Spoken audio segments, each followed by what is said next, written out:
Good morning, good afternoon, good evening sa inyong lahat mga kababayan. Ating bigyan pansin itong mga walang katapusang issues ngayon, no? Lalo na pagdating sa flood control. Dahil nga mga kababayan, itong flood control hindi lang nag-umpisa ngayon. Mayroon ng binulgar noong panahon. Itong congressman is na si late De Ponto Congressman Andaya. Ito'y binulgar niya katabi niya si dating congressman pa siya noon, si Marcolita, na kung saan ito'y at tapatang binulgar sa harap ng media. Ano ang ginawa nitong ni Congressman na Marcolita noon? Wala. Wala siyang imik. Bakit? Panahon ni Pangulong Duterte ito eh. Kaya wala siyang imik. Ibig sabihin may pinipili siya kung kanino lang siya magsasalita ng panahon, panahon ni Bongbong Marcos, panahon ni Duterte. That is a selective justice, mga kababayan. Ito pa, si dating House Speaker noon, si Alan Cayetano, wala man lang, wala man lang ni isang salita. Dati madaldal ito mga kababayan. Wala itong pigil sa kanyang bibig ng kakabigkas ng kung ano-ano.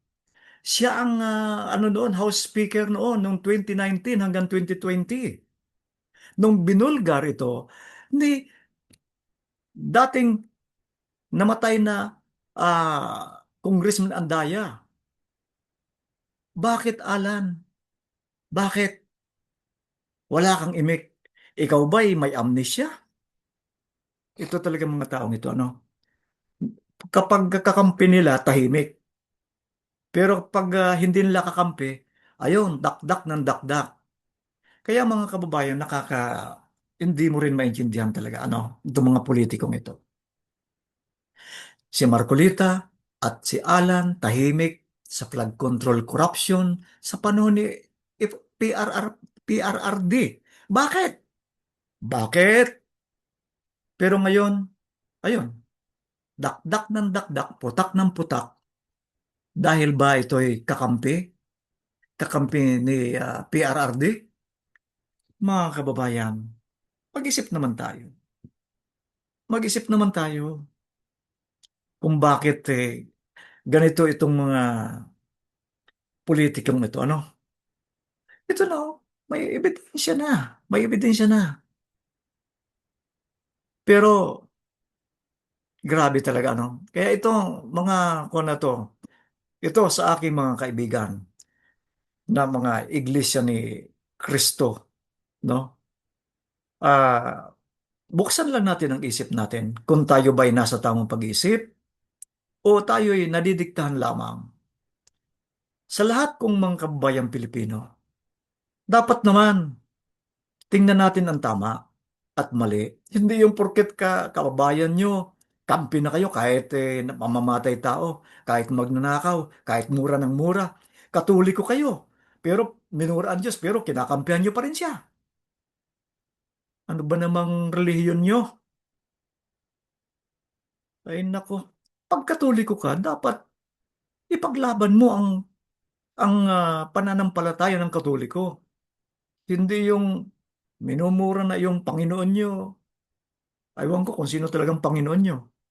Pero baka iba naman ang Panginoon nyo. Patawarin ako ng Panginoon. Ito, oh, nung si umalingaw-ngaw, nakakasuhan ito si Rodante Marcolita, ah, takbo ang miyembro ng Iglesia ni Cristo diyan sa EDSA. Sa EDSA, sabi nga sa Pampanga, sa EDSA. Bakit? Yan mga kabayan, tingnan natin ha, kung tama o mali ang aking pananaw dito. Wala po silang permit. Diyan sa EDSA, bawal diyan pag walang permit. Pero wala po silang permit, pero bakit nandiyan siya? Nandiyan sila. Ibig sabihin ba nito, sila ay talagang lumalaban sa gobyerno? Lumalaban sila sa gobyerno? Ibig sabihin?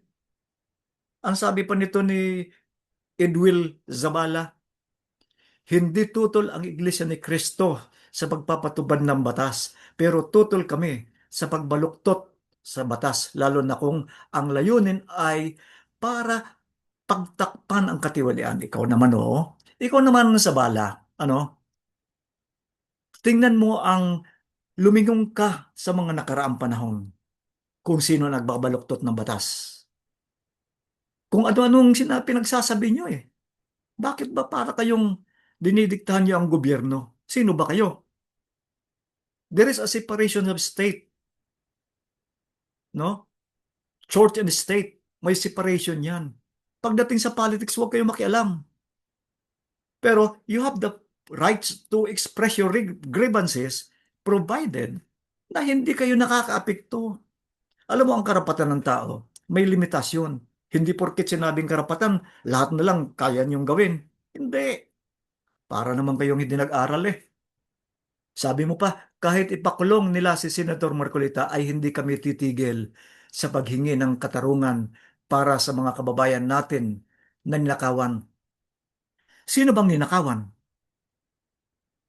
Wag na kayong magkunwari kayo ang dakila, kayo ang ah, itong hero ng bansa, na kayo ang magtatanggol.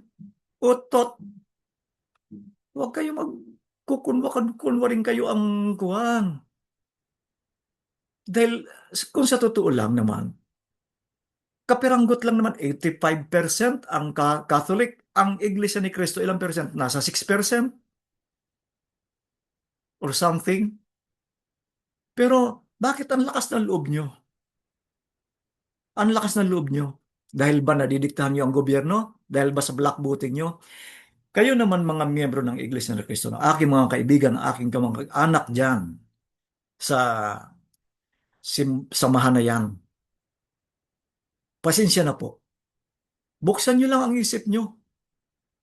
Kung kayo ba'y nadidiktahan na, wala na kayong sariling pag-iisip. Alam nyo, nasusulat sa konstitusyon na ang pagboto ay depende sa konsensya mo kung sinong pipiliin mo.